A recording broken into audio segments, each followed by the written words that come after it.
무교절의 첫날 곧 유월절 양 잡는 날에 제자들이 예수께 여짜오되 우리가 어디로 가서 선생님께서 유월절 음식을 잡수시게 준비하기를 원하시나이까? 예수께서 제자 중에 둘을 보내시며 성내로 들어가라. 그리하면 물 한 동이를 가지고 가는 사람을 만나리니 그를 따라가서 어디든지 그가 들어가는 그 집 주인에게 이르되 선생님의 말씀이 내가 내 제자들과 함께 유월절 음식을 먹을 나의 객실이 어디 있느냐 하시더라 하라. 그리하면 자리를 펴고 준비한 큰 다락방을 보이리니 거기서 우리를 위하여 준비하라.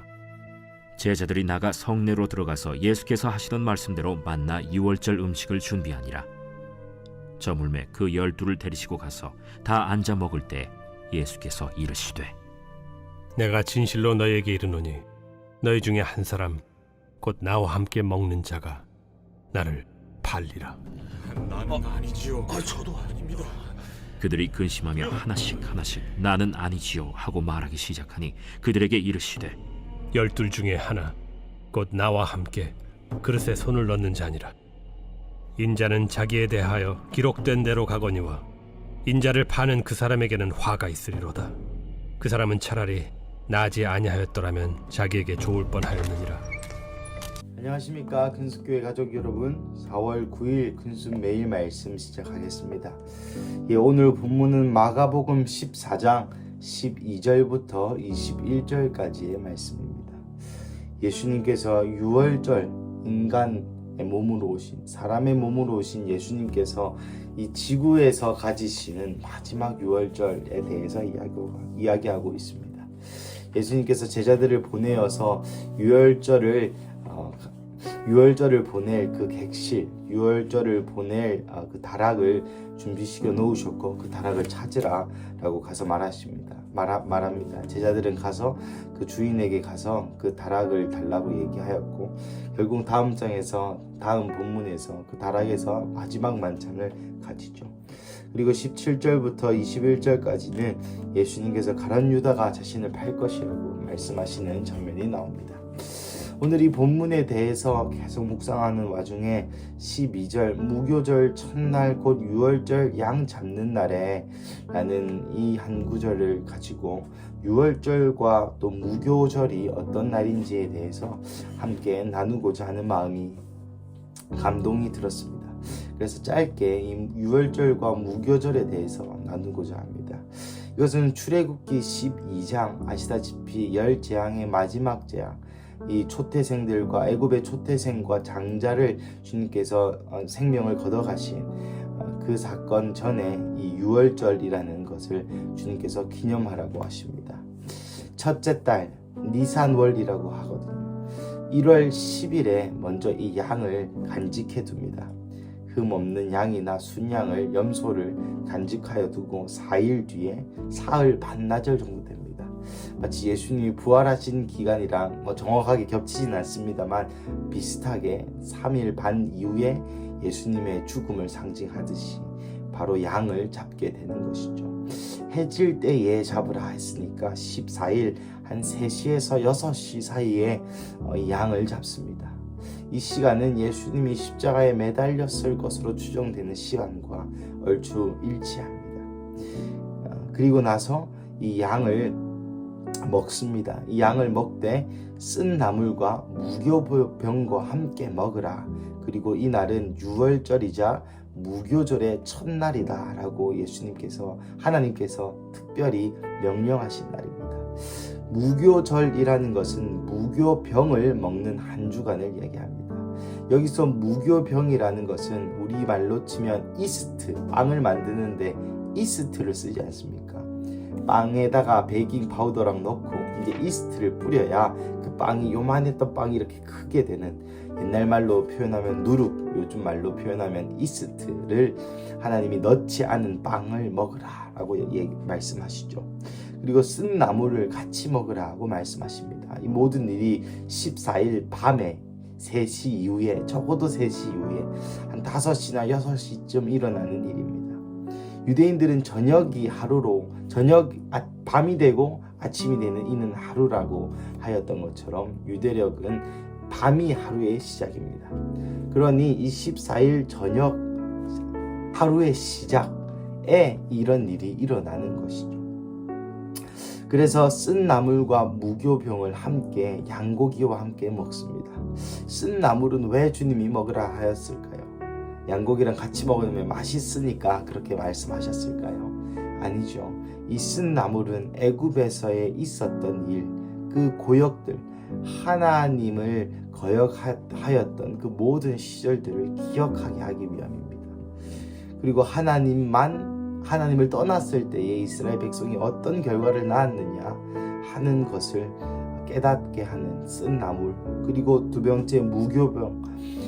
왜 누룩을 넣지 말라? 누룩은 거짓의 상징이었습니다.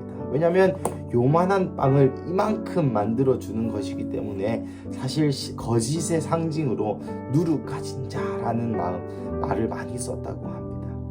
그러니까 이 누룩이 없는 빵, 즉 순결하고 거짓이 없는 상태로 있어야 한다라는 것을 상징하고 있는 것이죠.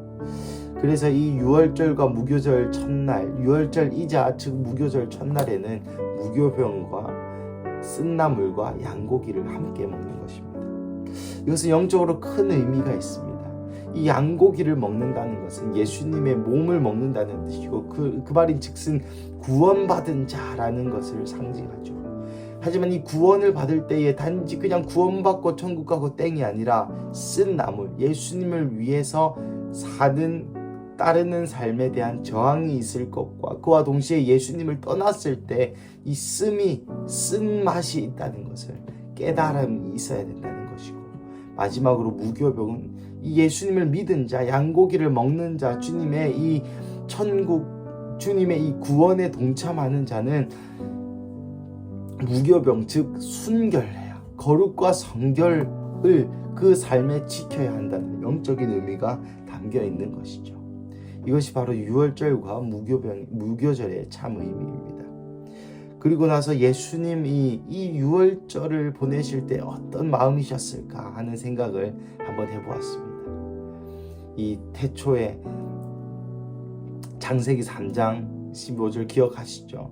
이 여자의 후손이 뱀의 머리를 이렇게 상하게 하는 그 태초부터 계획된 그 십자가 사건의 그 말씀의 성취의 문 앞에 바로 그 직전에 서 있는 예수님께서 이 유월절, 자기 스스로를 상징하는 이 모세 때부터 자기를 상징하였던 이 어린 양을 예수님께서 양고기와 함께 먹으시면서 과연 예수님은 어떤 기분이 드셨을까요? 이제 곧 있으면 내가 십자가를 치러 가야 하는데 이 어린 양처럼 아무 이유 없이, 아무 저항 없이 죽임 당해야 되는데 이 양고기를 먹으면서, 또한 양고기와 쓴나물과 무교병을 함께 먹으면서 이 제자들을 바라보시면서 예수님이 어떤 마음이셨을까 하고 한번 생각해 보았습니다. 참 어떤 기분이셨을까요? 착잡하기도 하고 이 제자들을 참 못 믿었기도 하고, 또 바로 다음 장에 보시면 이 베드로가 배신할 것이라고 예수님이 예언하는 장면이 나옵니다. 베드로도 결국 나를 배신할 거고, 하지만 이 성령의 이 방문이 있으니 이들이 변할 것을 예수님 다 알고 계셨겠지만 그래도 마음 한켠에는 이들을 보면서 안타깝기도 하고 또 서운하기도 하고 그런 생각이 들지 않으셨을까 감히 추측해 보았습니다. 다시 말씀으로 돌아와서 아까 말씀드린 것처럼 이 말씀의 성취, 예수님, 이 유월절의 어린 양의 주인공이신 예수님께서 이 유월절을 제자들과 함께 보내고 계신다는 이 말씀의 성취 직전에 이 놀라운 순간에 이 성경이 쓰여진, 이 대목이 쓰여진 것이죠. 하지만 부끄럽게도 사랑하는 가족 여러분, 이 당시에 있었던 제자들은 이 깊은 복음의 진리를 깨닫지 못했습니다. 물론 눈이 가려워졌을 수도 있고요, 자신의 야망의 눈이 멀었었을 수도 있고요, 수많은 이유가 있겠습니다만은 여러분, 이 거대한 이 구속사의 가장 중요한 십자가의 복음의 사건 전에 예수님께서 이 유월절로 다시 한번 우리를 상기시켜 주시는 것이죠. 여러분, 모든 성경의 큰 지류는, 모든 성경은, 또 하나님의 모든 관심은 이 구속사에 있다는 것입니다. 하나님의 모든 관심은 예수님께서 어떻게 오시고 어떻게 이 인류를 구원하시고 또 어떻게 다시 오실 것인가, 이 예수님에게만 관심이 있다고 고 표현해도 과언이 아닐 정도로 이 예수를 믿는 자들과 예수님과 이 예수를 따르는 자들에게만 하나님의 관심이 성경에 세세하게 나와 있다는 것이죠. 사랑하는 가족 여러분, 이제 곧 6월절입니다. 사실 유대력은 다음 주가 6월절인데요. 여러분, 이 6월절 또 우리가 또 4월을 지졌으면 예수님의 달로 기념하고 있지 않습니까? 또 다음 주부터 있는 특세가 있습니다. 이 특세 가운데 마치 우리 가운데 무교절을 지키는 그러한 마음으로 우리가 예수님의 그 복음에 참여한 자, 어린 양의 복음에 참여한 자라면 무교병과 쓴 나물을 함께 먹어야 할 줄로 믿습니다. 축복하는 것은 다음 주 이 고난 주간에 우리가 마치 예수님의 예수님의 어린 양의 고기는 이미 먹었으려니와 이 시간 쓴 나물과 무교병을 먹는 마음으로 우리의 삶을 더욱더 정결하게, 또한 예수님의 그 고난의 복음의 고난에 동참하는 자로서 쓴 나물을 기억하시면서 한 주간을 보내시는 건 어떠하련지요. 사랑하는 가족 여러분, 말씀을 맺겠습니다. 이 6월절은 또한 우리에게 다시 오실 예수님을 상기시켜 주는 것입니다.